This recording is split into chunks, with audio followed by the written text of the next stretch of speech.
she confessed to me, "My feelings for you are real, just not the love kind." Her friends praised her raw honesty. My calm reply was just, "I appreciate the transparency."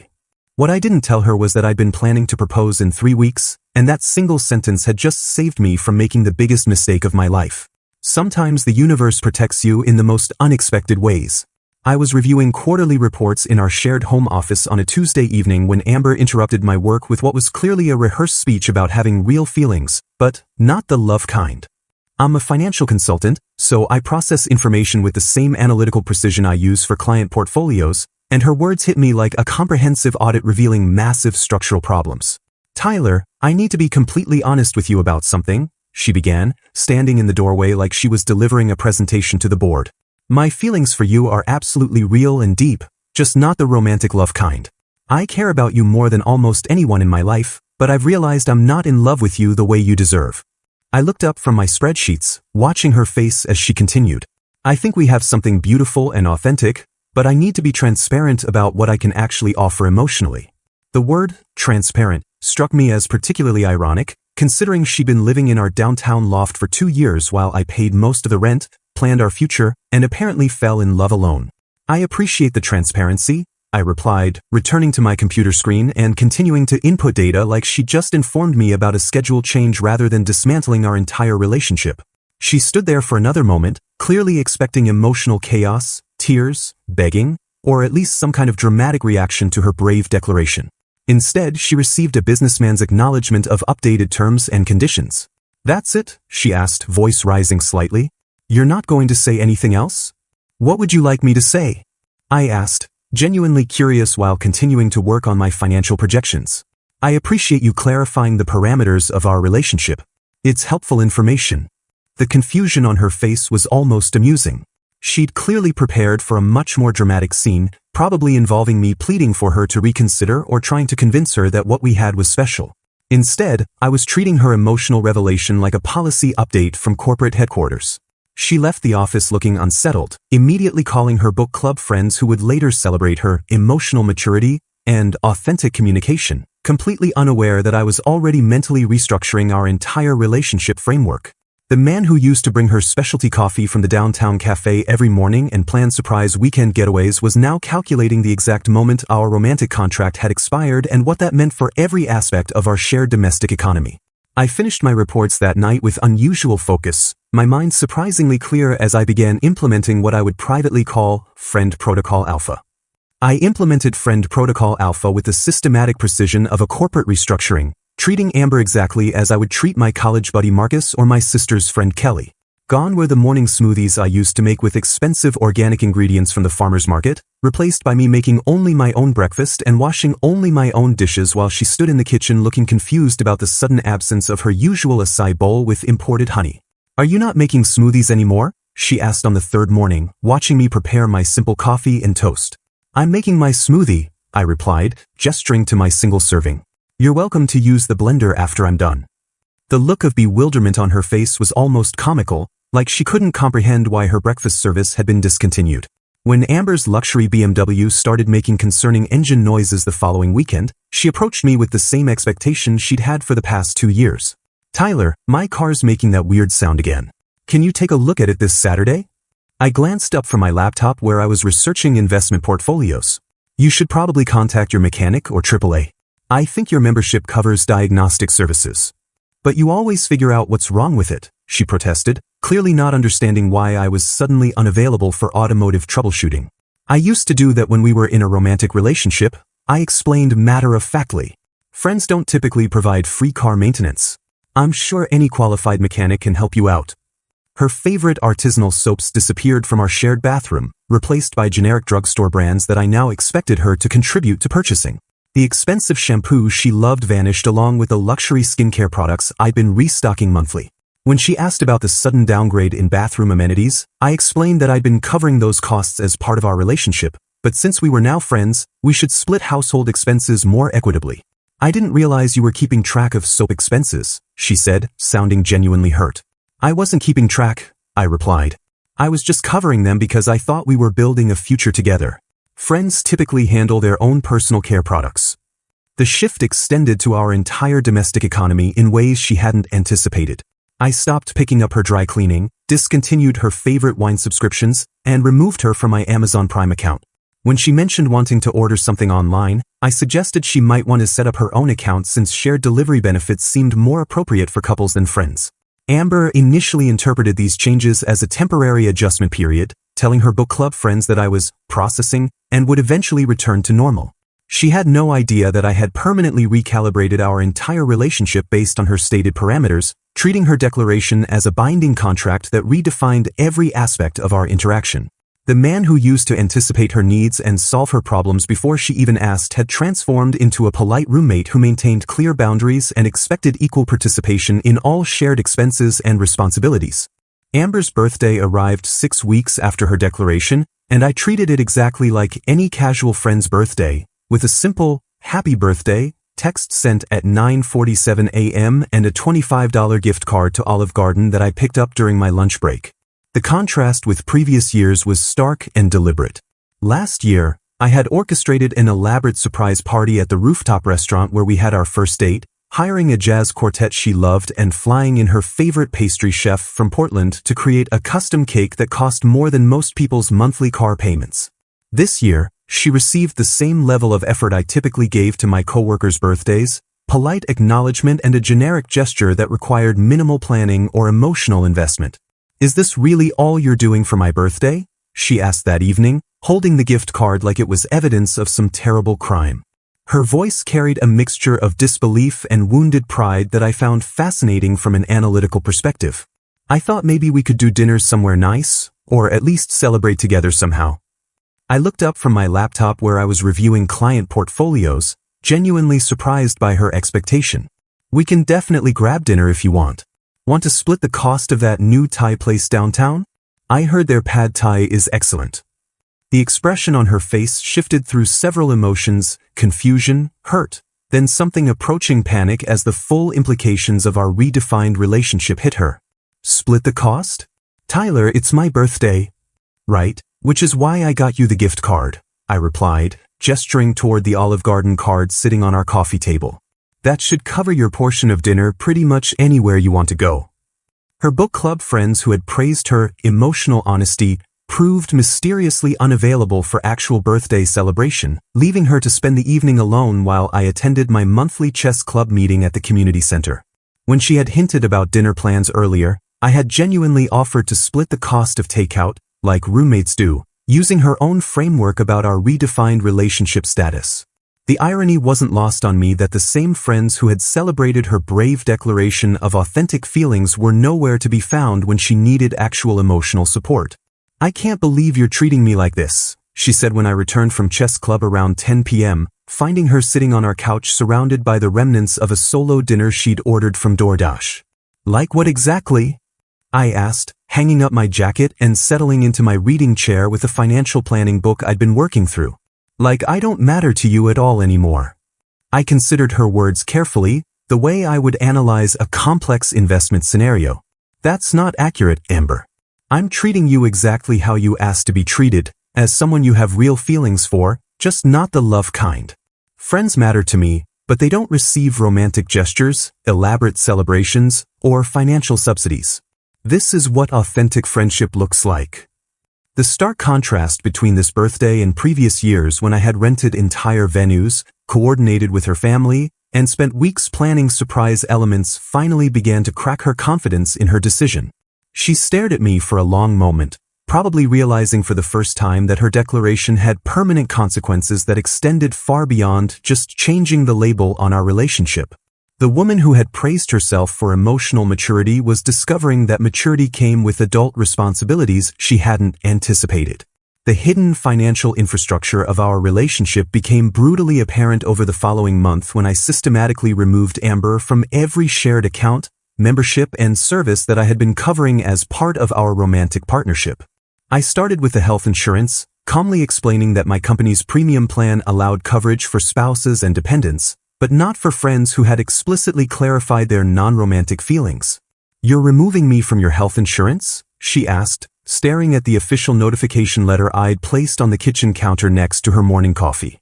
The annual enrollment period is next month, so I needed to update my beneficiaries and coverage, I explained while reviewing my own insurance options on my laptop. You'll need to either get coverage through your pottery studio or look into marketplace plans. I can send you some links to help you compare options if you'd like. Her part-time pottery studio, which barely generated $1,500 in monthly revenue, had never offered health benefits, something that hadn't mattered when she was covered under my comprehensive plan that cost me an additional $420 monthly.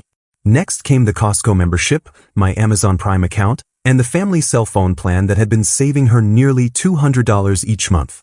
I don't understand why you're being so systematic about this, she said, watching me update account information on multiple websites while she stood behind my chair like a supervisor reviewing my work. These are just practical adjustments, I replied, clicking through another account settings page. I was covering these expenses because I thought we were building a shared financial future. Since you've clarified that we're friends, it makes sense to separate our accounts and let each person handle their own memberships and services. The luxury gym membership disappeared along with the high-end streaming services and monthly wine club deliveries that I had been treating as relationship investments rather than keeping a detailed ledger. When her favorite yoga studio charged her credit card $350 for the monthly unlimited package she'd been enjoying, reality hit with mathematical precision. I had no idea you were paying for all of this, she admitted, sitting across from me at our dining table while reviewing a stack of bills that had suddenly become her responsibility. I wasn't paying for things, I corrected, looking up from my own financial planning spreadsheet. I was investing in our shared lifestyle because I thought we were partners building something together. There's a significant difference between charity and investment. Her credit card, which she had assumed was her own account, turned out to be a secondary card on my excellent credit profile, something I discovered when reviewing my monthly statements. Canceling it left her scrambling to establish her own financial identity with her limited income and virtually non-existent credit history. Tyler, my credit score is apparently 540, she said, staring at her phone screen in disbelief after applying for her first independent credit card. How is that even possible? You've never actually built credit in your own name, I explained, continuing to work on my quarterly budget projections. The card you've been using was attached to my account, so all the positive payment history was building my credit, not yours. You'll need to start with a secured card or maybe ask your bank about starter options. When her car insurance premium jumped to $412 monthly without my multi-vehicle discount, the true cost of her honest feelings declaration began hitting her bank account with relentless mathematical precision. I had been subsidizing her lifestyle to the tune of over $3,000 monthly, treating it as an investment in our shared future rather than keeping score, and she was discovering that independence came with a price tag she had never calculated. The woman who had praised herself for emotional authenticity was learning that authentic adult relationships required authentic adult financial responsibility. Desperate to provoke any emotional reaction that would prove I still cared about her romantically, Amber began staging increasingly dramatic scenarios designed to crack my new friendship-only demeanor. She started leaving her pottery projects strategically placed throughout our shared workspace, beautiful ceramic pieces that she knew I had always admired, hoping I would comment on them the way I used to when I would spend 20 minutes analyzing her artistic techniques and encouraging her creative development. Instead, I simply moved them to appropriate storage areas when they interfered with my own work, treating them like any roommate would handle someone else's belongings left in common spaces. You used to love talking about my art, she said one evening, watching me carefully relocate a glazed vase she had positioned directly in front of my computer monitor. It's beautiful work, I replied, setting it on the designated art shelf we had established for her pieces. I'm sure your pottery studio customers appreciate your skill. The clinical tone of my response, like I was commenting on a stranger's work at a gallery opening, visibly frustrated her. She began playing our old anniversary playlist on repeat through the house speakers, filling our loft with songs that had soundtracked romantic dinners, weekend trips, and quiet evenings when we used to plan our future together. I responded by purchasing noise-canceling headphones and continuing my work without acknowledging the musical manipulation, treating her emotional soundtrack like background noise that had no relevance to my current activities.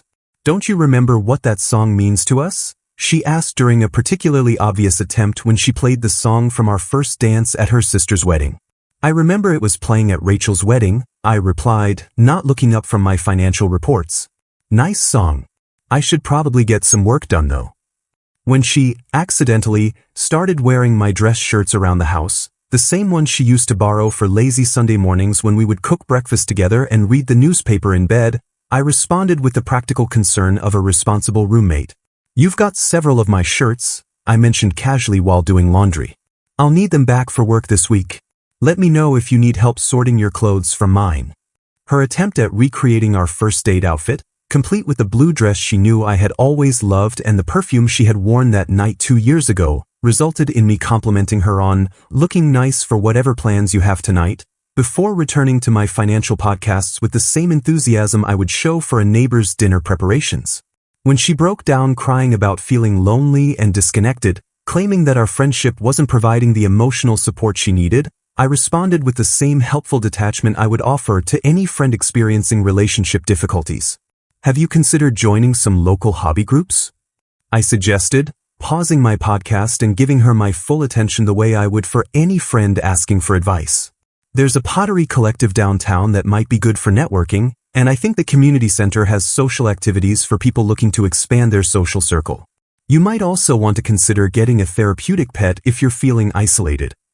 The complete absence of jealousy, possessiveness, or any attempt to solve her loneliness by resuming our romantic relationship forced Amber to confront the reality that she had successfully eliminated every trace of romantic investment from our interaction.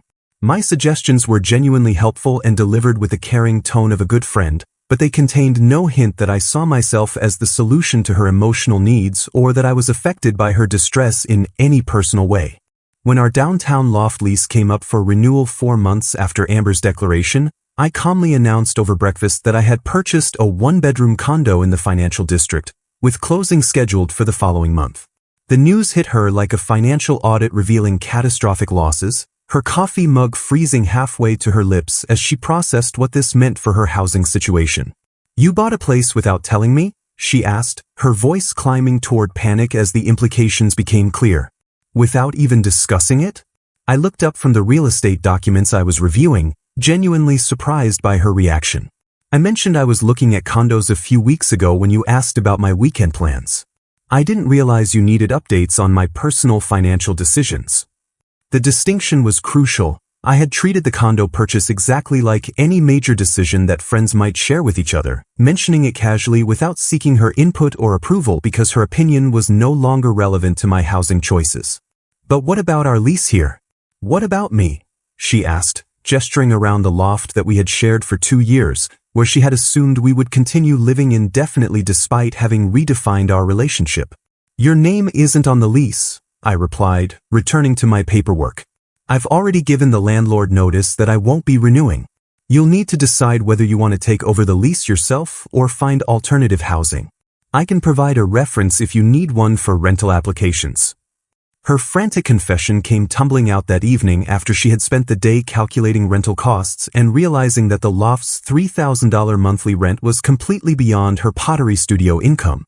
"Tyler, I think I made a terrible mistake," she said, sitting across from me at our dining table while I organized my moving timeline spreadsheet. "I've been thinking about what I said, about my feelings, and I realize I was wrong. I do love you. I really do love you, and I want us to try again." I saved my spreadsheet and gave her my full attention, the way I would for any friend experiencing a major life crisis. "It sounds like you're dealing with a lot of stress right now," I replied with genuine concern. "Major life transitions often make people reconsider past decisions. That's completely normal and understandable." The clinical tone of my response, treating her romantic revelation like a psychological phenomenon rather than a personal declaration, made her try a more direct approach. "I'm saying I want to be with you romantically again. I want us to move to the new place together and go back to how things were." I considered her words carefully, applying the same analytical thinking I used for client consultations.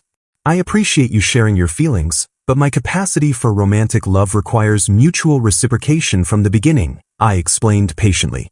"Since you clearly stated your limitations 6 months ago, I adapted permanently to respect your boundaries. Friendship is what you offered, and friendship is what we have." When she begged me to just give us another chance, I presented her with a detailed breakdown of utilities, rent deposits, and moving costs she would need to handle independently, along with a list of affordable apartments in her actual price range that I had researched during my lunch break. I want to make sure your transition goes smoothly, I said, handing her the folder of rental listings. I've highlighted the ones that allow pets in case you decide to get that therapeutic companion we discussed. The folder represented hours of research, genuine effort to help her succeed independently, and absolutely zero consideration of resuming our romantic relationship. She stared at the apartment listings like they were evidence of her complete failure to reclaim what she had voluntarily discarded, finally understanding that my friendship came with helpful practical support but no emotional vulnerability or romantic investment. My final gesture on moving day involved presenting Amber with an elegant mahogany jewelry box that I had commissioned from a local craftsman, creating a moment of desperate hope that flickered across her face like candlelight before being extinguished by reality. "Tyler, what is this?" she asked, her hands trembling slightly as she accepted the beautifully polished box, probably imagining that I was about to propose or at least offer some romantic reconciliation that would restore her access to the life she had taken for granted.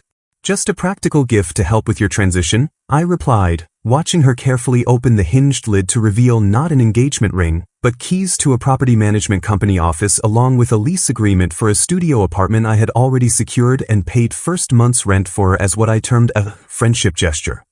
The studio was in a decent neighborhood within her budget, close to public transportation, and had good natural light for her pottery work. I had spent considerable time researching options that would support her success as an independent adult.